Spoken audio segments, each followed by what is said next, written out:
নমস্কার বন্ধুরা, জয় মা কালী বেঙ্গলি চ্যানেলে আপনাদেরকে আমি স্বাগত জানাচ্ছি। আজকের ভিডিওটি প্রথম থেকে শেষ পর্যন্ত মন দিয়ে দেখবেন এবং শুনবেন, কেননা আজ আমি আপনাদের সঙ্গে আলোচনা করব গরু মহিষের দুধ বাড়ানোর মন্ত্র এবং তার প্রয়োগ সম্বন্ধে। যদি আপনার বাড়িতে দুধ দেওয়া কোনো গরু রয়েছে বা দুধ দেওয়া কোনো মহিষ রয়েছে, সে হয়তো ভালো রকমভাবে আপনাকে দুধ দিচ্ছে না, সেই গরু ভালো দুধ দিচ্ছে না বা সেই মহিষ ভালো দুধ দিচ্ছে না, তাহলে আজকের এই প্রয়োগের মাধ্যমে প্রচুর পরিমাণে দুধ বাড়বে এবং প্রচুর পরিমাণে আপনি দুধ পাবেন সেই গরু বা মহিষের কাছ থেকে। ঠিক আছে, তো কিভাবে আপনি গরু মহিষের দুধ বাড়াতে পারবেন সেই নিয়ে আমি আলোচনা করব। যারা গোয়ালা রয়েছেন তারা তো ভিডিওটা অবশ্যই দেখবেন, আর যারা বাড়িতে গরু পোষেন, মহিষ পোষেন দুধ পাওয়ার জন্য, তারাও কিন্তু ভিডিওটা দেখবেন। তো শুরু করবার আগে আমি প্রথমে বলে দিই যে আজকের ভিডিওটি শুধুমাত্র আধ্যাত্মিক বিষয়ের উপর ভিত্তি করে এবং প্রাচীন লোকবিশ্বাস অনুযায়ী এবং তন্ত্রশাস্ত্র থেকে সংগৃহীত করা বিদ্যা, বৈজ্ঞানিকভাবে প্রমাণিত নয়। যারা বিজ্ঞানে বিশ্বাস করেন তারা ভিডিওটা দেখবেন না।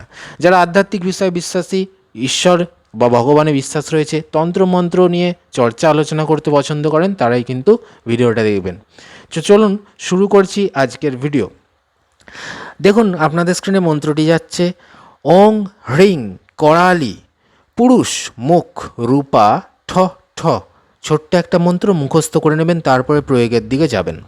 দেখুন বলছে, উপরোক্ত মন্ত্রটি 1 ঘটি জল নিয়ে তার ওপর 108 বার পাঠ করে গরু মহিষকে খাইয়ে দিলে এবং স্তনে ও সারা দেহে ছড়িয়ে দিলে দুধ বৃদ্ধি হয়। তাহলে বুঝতে পারলেন, আপনার প্রথমে একটা 1 ঘটি পরিষ্কার জল নিতে হবে, সেই জলের ওপরে আপনাকে এই মন্ত্রটা 108 বার পাঠ করতে হবে এবং 108টি ফুঁ দেবেন। একবার করে মন্ত্র, একটি করে ফুঁ ঘটির জলে, একবার করে মন্ত্র, একটি করে ফুঁ ঘটির জলে, এইভাবে 108 বার করে পাঠ করে ওই জলটা কী করতে হবে, সেই গরুকে বা মহিষকে খাইয়ে দিতে হবে যে দুধ দিচ্ছে। মনে রাখবেন, যে দুধ দিচ্ছে সেই গরু বা মহিষকে খাওয়াতে হবে, ছেলে গরু বা ছেলে মহিষকে খাওয়াবেন না।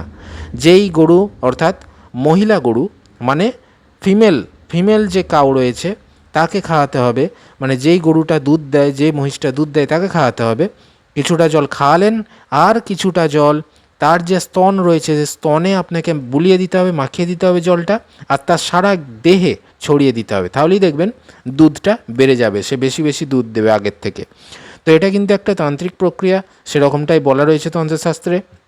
অবশ্যই একটা লাইক দেবেন, চ্যানেলটি সাবস্ক্রাইব করবেন, আর 50 জনকে শেয়ার করে কিন্তু অবশ্যই কাজটা করবেন, তবেই কিন্তু গুরু অনুমতি পাচ্ছেন। এই চ্যানেলে বহু ভিডিও রয়েছে, দেখতে থাকুন। ধন্যবাদ।